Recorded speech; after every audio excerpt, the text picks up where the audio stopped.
Hello again. We are going on our magical journey onto Chapter 3, The Letters from No One. The escape of the Brazilian boa constrictor earned Harry his longest ever punishment.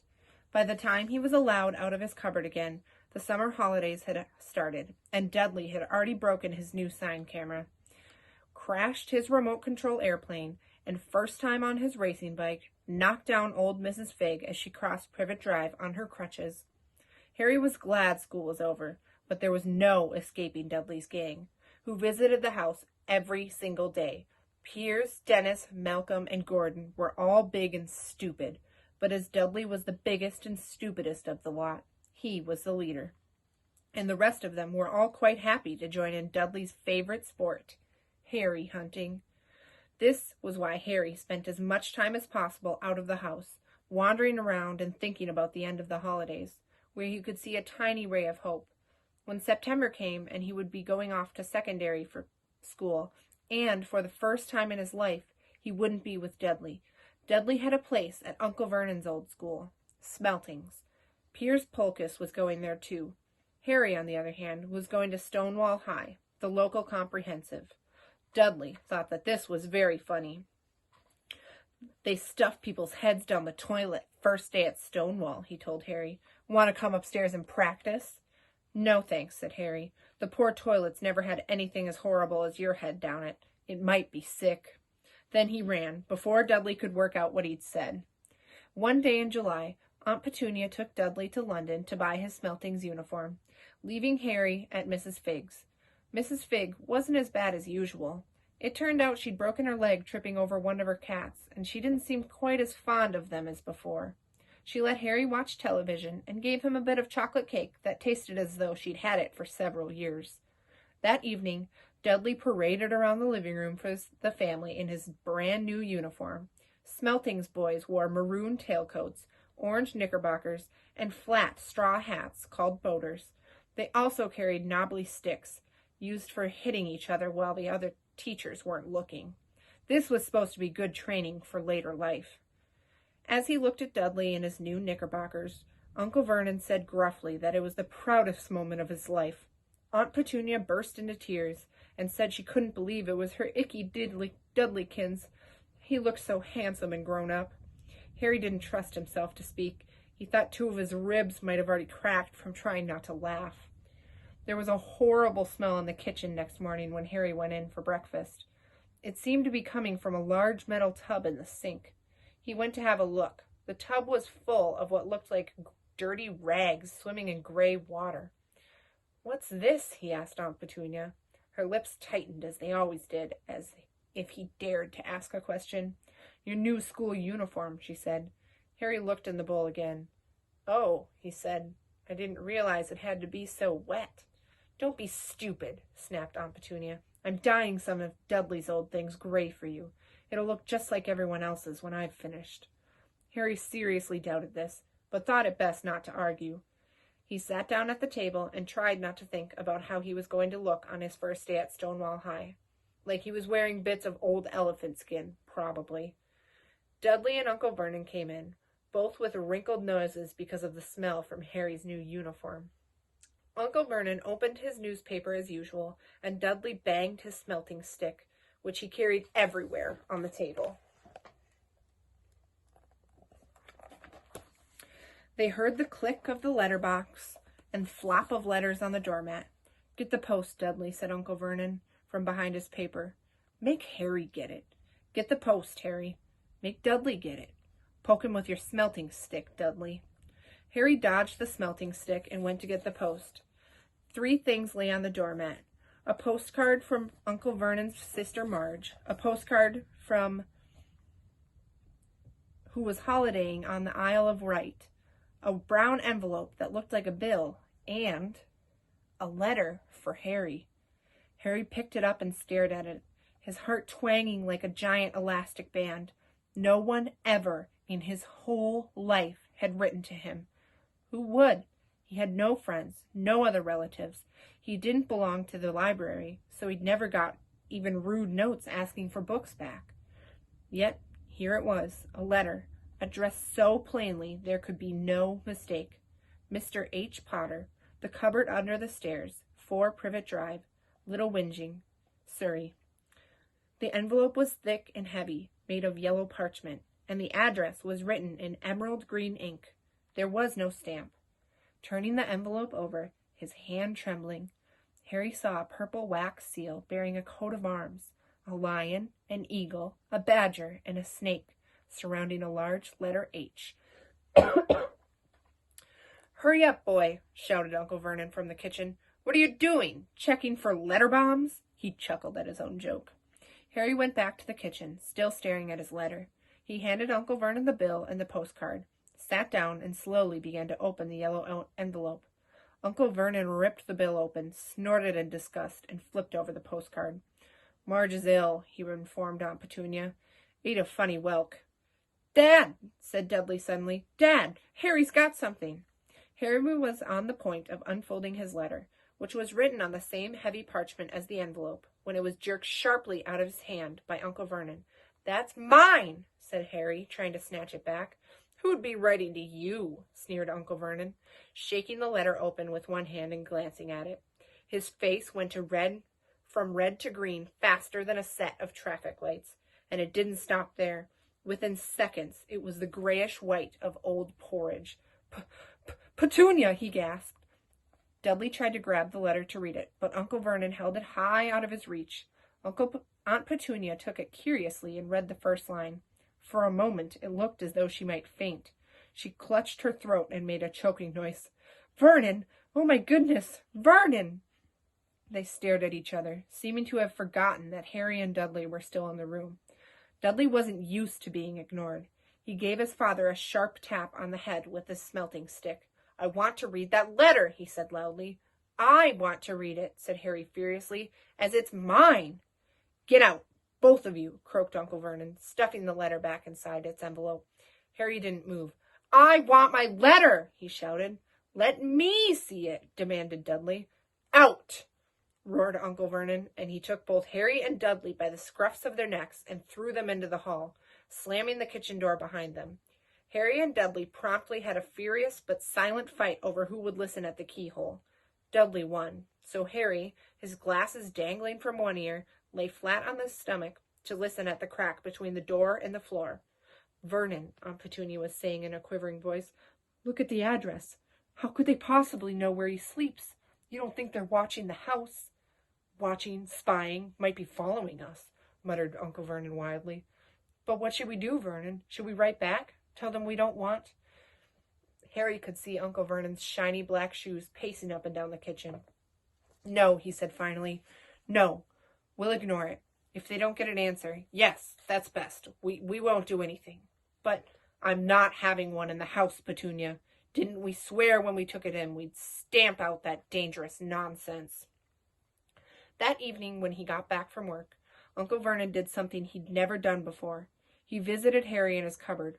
"Where's my letter?" said Harry the moment Uncle Vernon had squeezed through the door. "Who's writing to me?" "No one. It was addressed to you by mistake," said Uncle Vernon shortly. "I've burned it." "It was not a mistake," said Harry angrily. "It had my cupboard on it." "Silence!" yelled Uncle Vernon, and a couple of spiders fell from the ceiling. He took a few deep breaths and then forced his face into a smile, which looked quite painful. Yes, Harry, about this cupboard. Your aunt and I have been thinking. You're really getting a bit big for it. We think it might be nice if you moved into Dudley's second bedroom." "Why?" said Harry. "Don't ask questions," snapped his uncle. "Take this stuff upstairs now." The Dursleys' house had 4 bedrooms, one for Uncle Vernon and Aunt Petunia, one for visitors, usually Uncle Vernon's sister, Marge, one where Dudley slept, and one where Dudley kept all his toys and things that wouldn't fit into his first bedroom. It only took Harry one trip upstairs to move everything he owned from the cupboard to his room. He sat down on the bed and stared around him. Nearly everything in here was broken. The month-old cinecamera was laying on top of a small working tank Dudley had once driven over the next-door neighbor's dog. In the corner was Dudley's first ever television set, which he'd put his foot through when his favorite program had been canceled. There was a large bird cage, which had once held a parrot that Dudley had swapped at school for a real air rifle. which was up on a shelf with the end all bent because Dudley had sat on it. Other shelves were full of books. There were only things in the room that looked as though they'd never been touched. From downstairs, the sound of Dudley bawling at his mother came. "I don't want him in there. I need that room. Make him get out." Harry sighed and stretched out onto the bed. Yesterday, he'd have given anything to be up here. Today, he'd rather be back in his cupboard with that letter than up here without it. Next morning at breakfast, everyone was rather quiet. Dudley was in shock. He'd screamed, whacked his father with his smelting stick, been sick on purpose, kicked his mother, and thrown his tortoise through the greenhouse roof, and he still didn't have his room back. Harry was thinking about this time yesterday and bitterly wishing he'd opened the letter in the hall. Uncle Vernon and Aunt Petunia kept looking at each other darkly.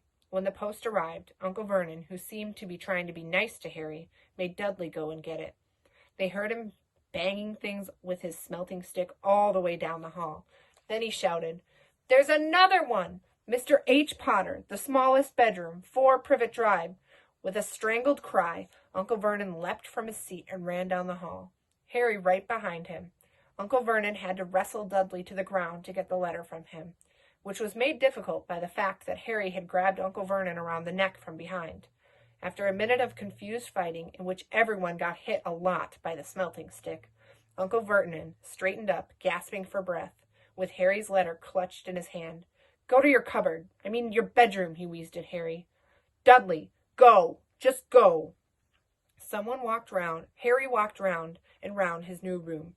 Someone knew he had moved out of his cupboard, and they seemed to know he hadn't received his first letter. Surely that meant they'd try again, and this time he'd make sure they didn't fail. He had a plan. The repaired alarm clock rang at 6 o'clock the next morning. Harry turned it off quickly and dressed silently. He mustn't wake the Dursleys. He stole downstairs without turning on any of the lights. He was going to wait for the postman on the corner of Privet Drive and get the letters for number 4 first. His heart hammered as he crept across the dark hall towards the front door.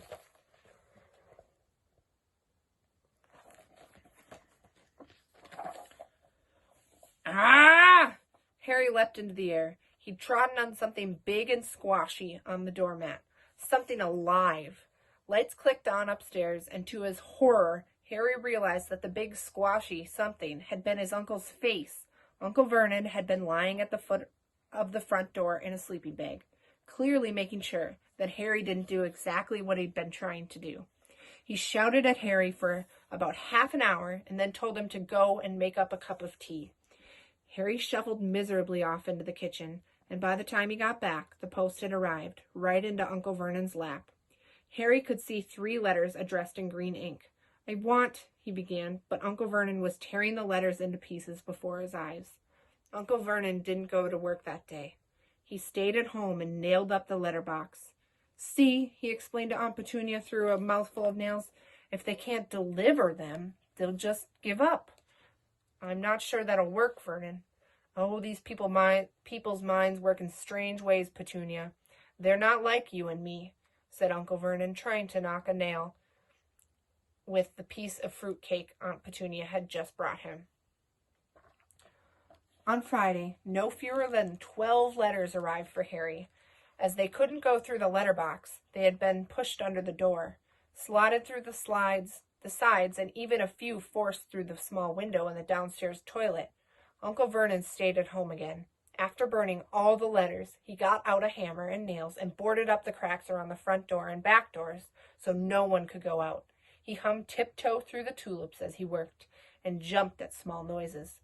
On Saturday, things began to get out of hand. 24 letters to Harry found their way into the house, rolled up and hidden inside each of the 24 eggs that their very confused milkman had handed Aunt Petunia through the living room window, while Uncle Vernon made furious telephone calls to the post office and the dairy, trying to find someone to complain to.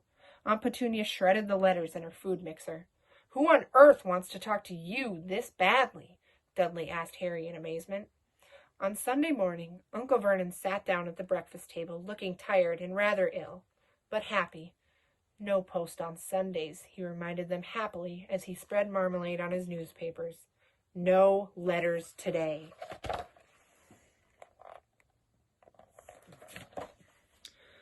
Something came whizzing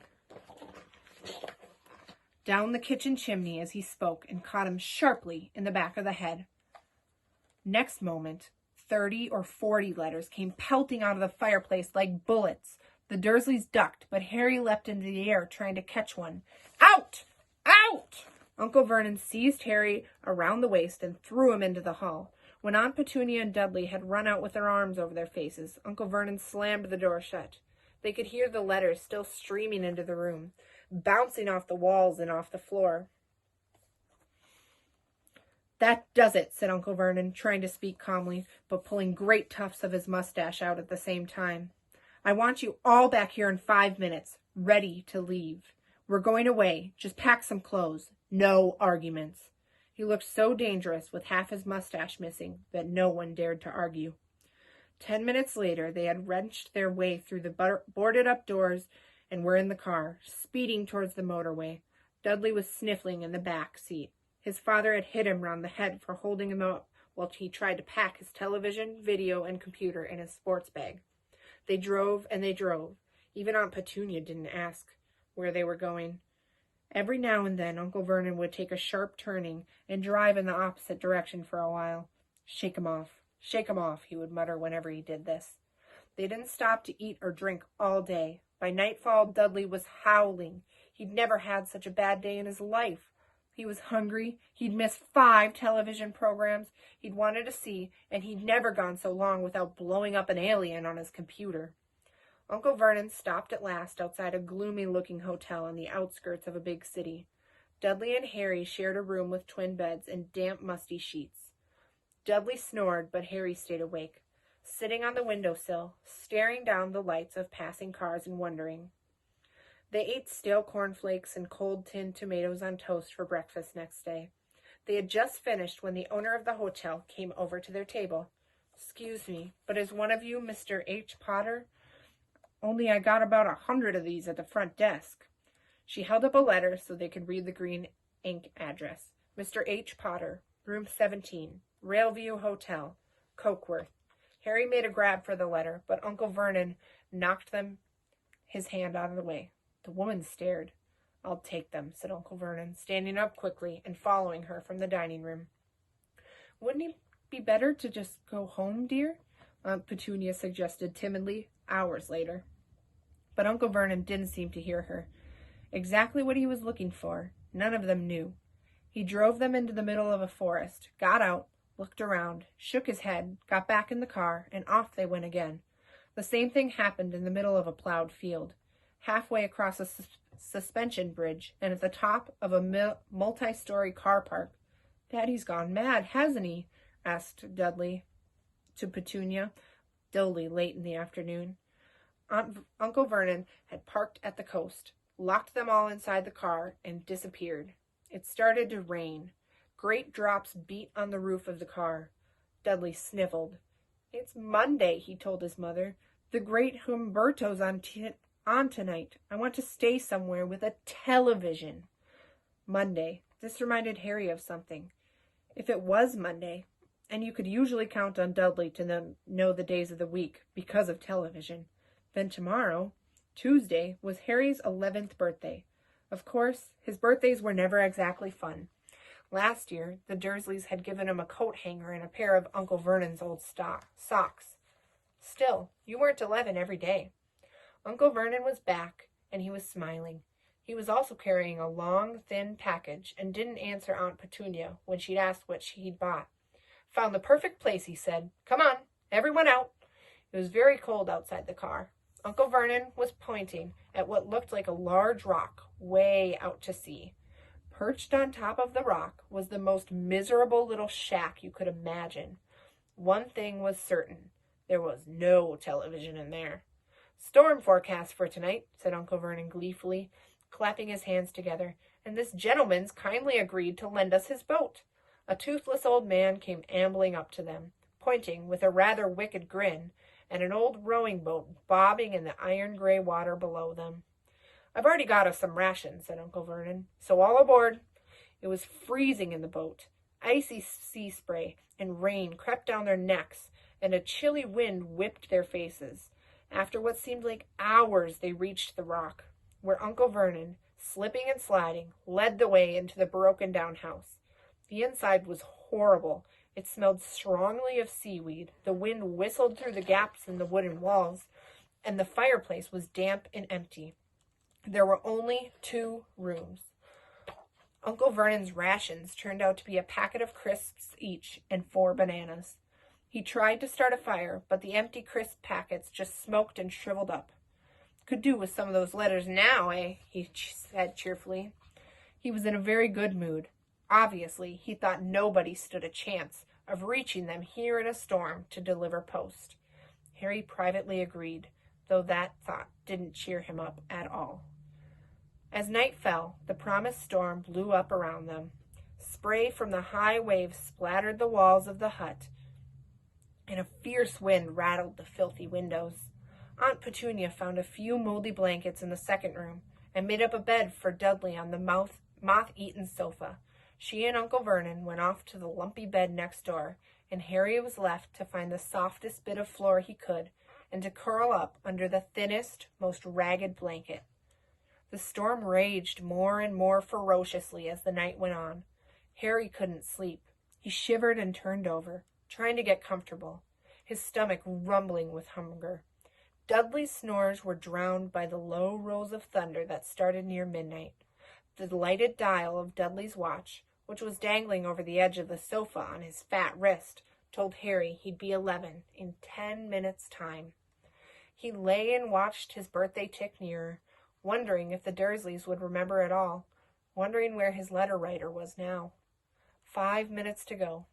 Harry heard something creak outside. He hoped the roof wasn't going to fall in, although he might be warmer if it did. 4 minutes to go. Maybe the house in Privet Drive would be so full of letters when they got back that he'd be able to steal one somehow. 3 minutes to go. Was that the sea, slapping hard on the rock like that? And 2 minutes to go. What was that funny crunching noise? Was the rock crumbling into the sea? 1 minute to go and he'd be 11. 30 seconds. 20. 10. 9. Maybe he'd wake Dudley up, just to annoy him. 3, 2, 1. Boom! The whole shack shivered as Harry sat bolt upright, staring at the door. Someone was outside, knocking to come in. And that's the end of that chapter.